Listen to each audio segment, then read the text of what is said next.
আমি রিমা চলে এলাম আবার একটি ছোট্ট ভিডিও নিয়ে। বিয়ের আগে আমরা সবাই ভাবি এবং স্বপ্ন দেখি বিয়ের পর জীবনটা সিনেমার মতো কাটাবো, ভালোবেসে বিয়ে করে খুব সুখে থাকবো।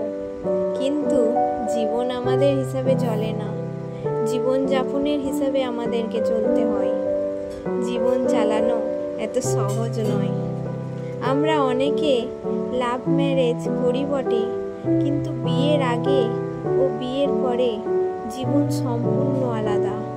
হ্যাঁ, অনেকে সত্যি সুখী হয়, কিন্তু সেক্ষেত্রে দুটি মানুষের মতের মিল ও মনের মিল খুবই দরকার। সম্পর্কের মধ্যে সবচেয়ে বড় পয়েন্ট হচ্ছে দুজন দুজনের প্রতি বিশ্বাস। যাই হোক, বলতে বলতে আমি অনেক কথাই বলে ফেললাম। দেখো, এদিকে আমার স্যান্ডউইচের মশলাটা ভাজতে আরম্ভ করে দিয়েছি। দেখো কিভাবে আমি মশলাটা ভাজছি, একে একে সব দিয়ে দিচ্ছি কড়াইয়ের মধ্যে। এবার আমি মশলাটাকে ভেজে ভালো করে তার মধ্যে আলুটাকেও দিয়ে দেব। এইসব কিন্তু সবই আমার ভাবনা, কার কি ভাবনা আছে অবশ্যই কমেন্ট করে জানাবেন।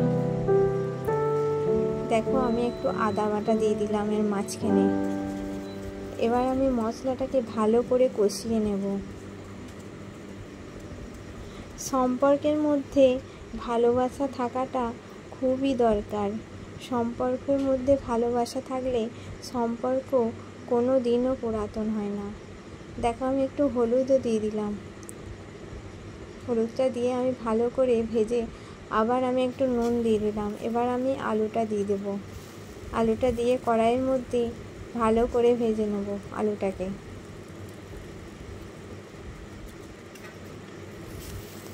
আলুটাকে আমি ভালো করে ভেজে সেটাকে আমি তুলে রাখবো একটা জায়গাতে। আর এর মাঝখানে শেষে আমি একটু ভাজা মশলা করা ছিল সেটাই আমি দিয়ে দিলাম। এটাতে একটু সেন্টও হয় আর খেতেও বেশ টেস্টি হয়। তারপরে আমি শসা কুচি, গাজর কুচি কেটে সরু সরু করে ছোট ছোট করে কাটতে হবে। কেটে আমি ভালো করে মাখিয়ে নিলাম। এবার আমি স্যান্ডউইচগুলো বানিয়ে নিচ্ছি। পুরটাকে দিয়ে ভালো করে স্যান্ডউইচগুলোকে বানিয়ে নেবে। দেখো আমি কিভাবে বানাচ্ছি।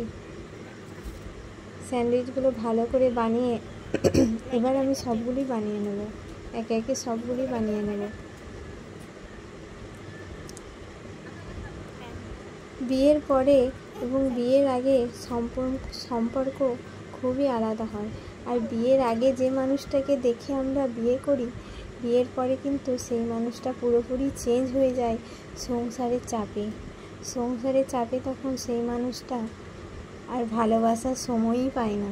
কিন্তু সেইগুলোকে ধরে আমাদের বসে থাকলে চলবে না, আমাদের কিন্তু জীবন কাটাতে হবে। মা কি করছো? এবার আমি দেখো স্যান্ডউইচটাকে ভেজে নিচ্ছি। তেল গরম হতে না হতেই আমি স্যান্ডউইচ দিয়ে দিলাম। কিন্তু আমার একটু দেরি হতে একটু পুড়ে গিয়েছিল প্রথম স্যান্ডউইচটা, কিন্তু বাকিগুলো সব ঠিকঠাক হয়েছিল। দেখো, প্রথমটা একটু পুড়ে গিয়েছিল, কিন্তু বাকিগুলো সব ঠিকঠাকভাবে হয়েছিল। সেটা তোমরা পরে দেখতে পাবে। সব স্যান্ডউইচগুলো আমি এইভাবে ভেজে নেব। দিয়ে তুলে নিয়ে আমি ডেকোরেট করে দিলাম। এরপর সবাই একসাথে খেয়ে নিয়েছিলাম। আর আমার ছেলেও খেয়ে নিয়ে ও রিভিউ দিয়েছিল, মা কেমন হয়েছে। বাই বন্ধুরা।